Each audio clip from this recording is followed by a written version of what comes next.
Bismillahirrahmanirrahim. Assalamu alaikum wa rahmatullahi wa barakatuh. Today is 5th of October 2019. Sorry, 5th of November 2019. It's a Tuesday. I will recite inshallah from the beginning of Surah Sad. أعوذ بالله من الشيطان الرجيم. بسم الله الرحمن الرحيم.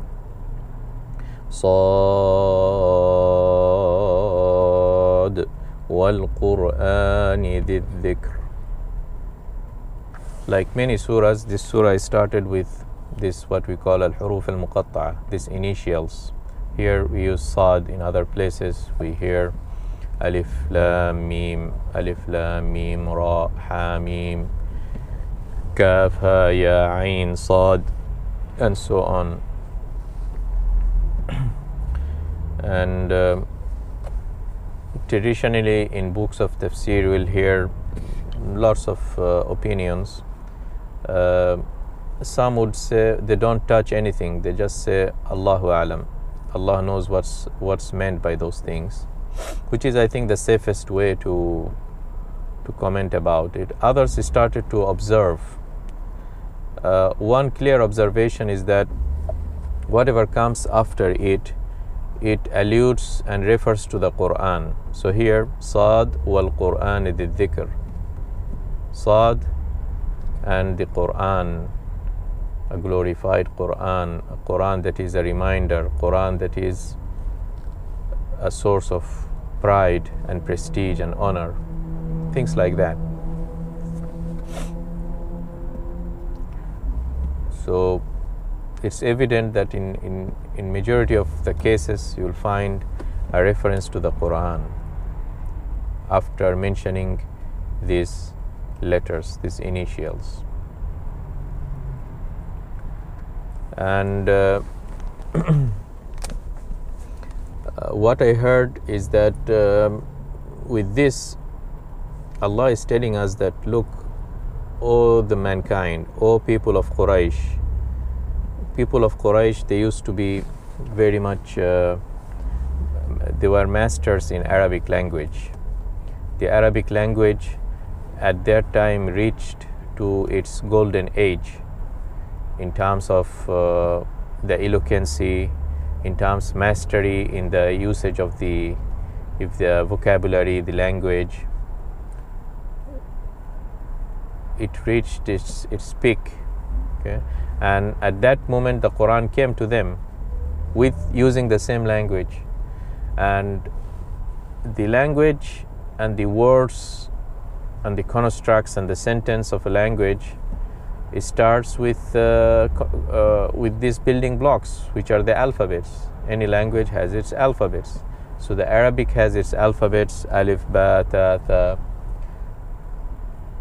all those alphabets. So as if Allah is saying here in the beginning of those surahs that you guys use the same alphabets that I use, so our building blocks are the same. You use Sad, I also use Sad. You use alif lam mim, I also use alif lam mim. You use these alphabets, I, Allah, also use those alphabets. So our challenge is the same because we are on the same terms. I'm not devising or bringing something new or new alphabet set so that you can say that, okay, we are not on equal terms. No, we are on equal terms. The Quran and their wordings, their writings, their linguistic products, and Allah's linguistic products are both using the Arabic languages. But look at the difference. You cannot bring something like that I bring, although our building blocks are the same. So this is what Allah is telling. That's why He is referring a lot to the Quran after mentioning these initials, which I think is a very, very good way of good observation and good way of understanding the context of this huruf al-muqatta'a, alif lam mim. It's similar to the creation of human beings. We are created from soil, from turab, from the soil of the earth, made into clay, and this same clay is available for human beings. Can they produce something like a man? What they produce is a statue that cannot talk, they cannot think, they do not have emotions, and that they cannot breathe. There is no life in it. These are dead statues. They can create houses, utensils, statues out of the clay, but Allah also created this talking, living, breathing, amazing human beings. Can they do as Allah did? It's the same concepts here.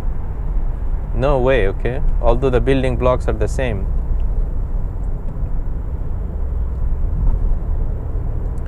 Even I heard some ulama, they went into one step further, because the question remains that is this choice of letters, these initials, arbitrary? I mean, can instead of Sad we can put a Qaf and it would be equally the same? For example, Qaf wal Quran idh dhikr, or Noon, or Alif Lam Mim wal Quran idh dhikr. So why Sad in this particular surah? Why not Allah choose any other letter? So some ulama went into further investigations. So all these things remains to be a human endeavor. It could be correct, not correct, but one should really explore these things, because Quran is an amazing Quran, and nowadays we have more tools than previous generations. That is the computational power. So one can start employing some of the tools that we have at our disposal to investigate further. So I have heard, for example, Ibn al-Qayyim in Bada' al-Fawaid mentioned that, and he might have read about it from someone else, I don't recall. It might have been his own observations. He said that if you start reading this surah, for example, Surah Sad, you will find some of the key words and key themes in this surah circling around this letter Sad. So the Surah Sad has a key concept that is mukhasama, in which Sad is the most preeminent letter in the word khasama, which means dispute, arguments, verbal arguments, disputes, okay, from the khusuma. So Allah selects certain letter that refers to some of the key themes and words in that surah. And similarly, if you investigate Qaf, there is some relationship with some key words that is so much repeated in the Surah Qaf, from the Qiyamah, Raqib, Atid, that all together refers to the same concept, or the same theme that starts with Qaf. Here it starts with Sad. Might be something else in Surah Noon, for example. So an Alif Lam Mim, there might be these three things. Okay. What I'm saying is that there is no harm that one starts employing some of these linguistic tools and computational capability in order to search for certain patterns that might have been hidden, or it's not very much apparent when someone just looks it on the surface. But when you do these computational things, which is very fast, you can do it within seconds, which these are the things that the computers are good about, the counting and some of the arithmetics. Okay. The danger is that when you have something in your mind and you want to twist the Quranic context to fit with your model,